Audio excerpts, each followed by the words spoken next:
Yo, what's good, guys? We back. We got some trades today, man. Porzingis went to the Hawks. Jrue Holiday went to the Trailblazers. And then we got a swap with CJ McCollum to the Wizards, Jordan Poole to the Pelicans. So let's get into it, man. Alright, let's get into it, man. So first, let's start with Jrue Holiday to the Trailblazers for Anthony Simons and 2 second-round picks. This didn't come as a surprise to me.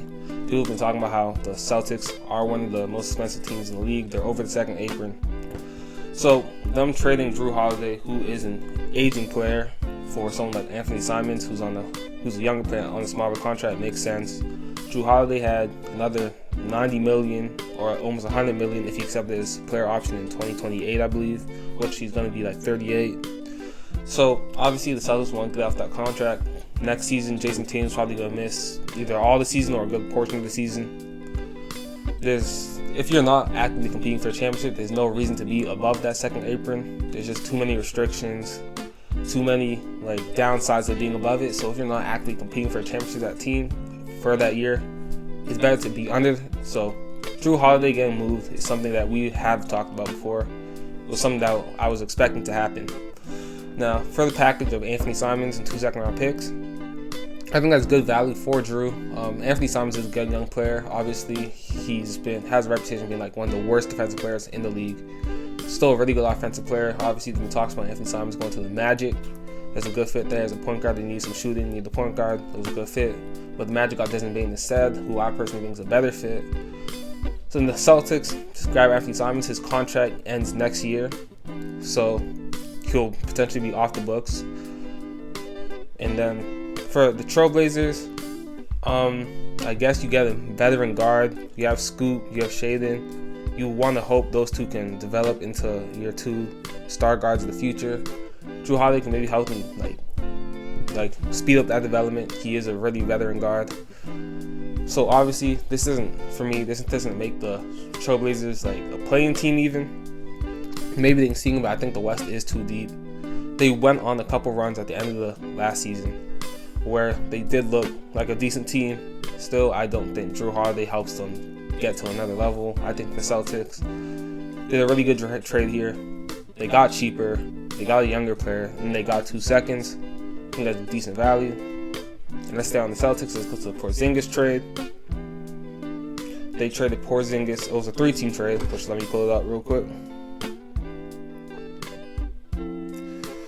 It was a 3-team trade with Porzingis going to the Atlanta Hawks, Georges Niang going to the Celtics, and Terrence Mann going to the Nets with also the second-round pick. The Celtics and Hawks also received the second-round pick.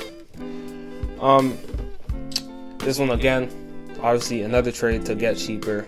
Porzingis was also on a pretty big contract. They get Georges Niang, who's making like $8 million a year. This just showed me that the Celtics next season aren't looking to compete. You got Anthony Simons, Georges Niang, Derek White, Jaylen Brown, and Al Horford's currently a free agent. I don't know if he's gonna try to re-sign or he might actually retire. That man's almost 40. So who knows how that Celtics team looks. The East is looking pretty wide open right now. For the Hawks, I like this trade. You replace Georges Niang with Kristaps Porzingis. Although he has had injuries and injury issues, he is still Porzingis. He is really good. He's a good 3-point shooter, one of the best rim protecting bigs. And then next, Trae Young can work that pick and pop. They still have Onyeka Okongwu. They still have I believe they have the 13th pick. And so for the Hawks, I think this is a really good trade. They're looking to take that leap, because they have been pretty mediocre these past couple of years. The Nets really wasn't that big of a trade for the Nets. They got Terrence Mann. They got another first-round pick. It is very late, 22nd. I don't think they're changing anything for them. And last but not least, we got Jordan Poole going to the Pelicans, and we got CJ McCollum going to the Wizards. The Wizards get CJ's contract, which again is an expiring contract. It's going to end. It's looking like the Wizards going to have a lot of cap space in these coming years. They have a lot of young players. They move off from Jordan Poole, who has a pretty big contract. I guess the Pelicans, who have said they still believe in Zion. So maybe they want to pair Jordan Poole and Zion. Jordan Poole did have probably his career year, and I think people really underrate Jordan Poole. I think he did have a really good year, and I think he could have an even better year if he was surrounded by more competent players. Like, if his team wasn't getting blown out in the third quarter, he probably didn't have more numbers, but he'll now be next to Zion, next to DeJounte Murray, Missy, Herb Jones, Trey Murphy, and whoever the Pelicans draft. The Pelicans also got Sadiq Bey and the 40th overall pick, and then the Wizards got Kelly Olynyk in the future second. Yeah, for the Wizards, I don't think this changes much. I think they are just focusing on the younger players for this rebuild. I don't know if they plan to move up, because I've heard talks about the 76ers potentially trading that third overall pick, so maybe they plan to move up. Who knows? It's the Wizards. The Pelicans, obviously they had this injury-riddled season. The season before this, they were a 48-win team, almost 50.